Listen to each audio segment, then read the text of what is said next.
Ito yung mga itinluluto ko na sinisave ko sa cellphone ko. Kaso lang, gusto ko kasing picturean lahat ng mga ng mga niluluto ko at ginagawa ko.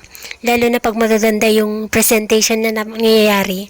Kaso lang, kung minsan, napupuno yung yung gallery ko. Kaya, mas magandang gawin ko na lang kayang video lahat para ma-save silang lahat minsanan. Tapos i-upload na lang para kahit mawala man sa gallery ko o mawala man yung cellphone ko o kaya masisira man ang cellphone, at least nandyan, maida-download mo pa rin, makikita mo pa rin sa mga social media mo na nandyan pa rin yung parang alaala na nakita mo na nagawa mo yan minsan sa isang araw o kaya ito yung mga naluluto ko, parang ganun. Ang hirap kasing i-save dun sa cellphone kasi kung minsan full na siya memory yung mga ko, yung mga SIM card ko ay yung mga memory card ko, kaya napagpasyan ko i-save na lang dito yung mga presentation. At least pagdating ng panahon, nakikita ko yung mga nagawa ko sa buhay ko.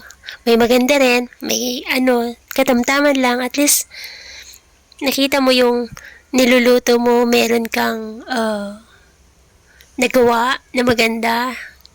Kahit simple lang, masarap. Yung may masustansya kang nagagawa. Kumbaga yan mga prutas lang, simpleng-simple lang, mga ganyan lang, pero masustansya sila. So, kailangan nating ipanatilihin sa ating katawan yung mga masustansyang bagay para maging healthy yung mga katawan natin.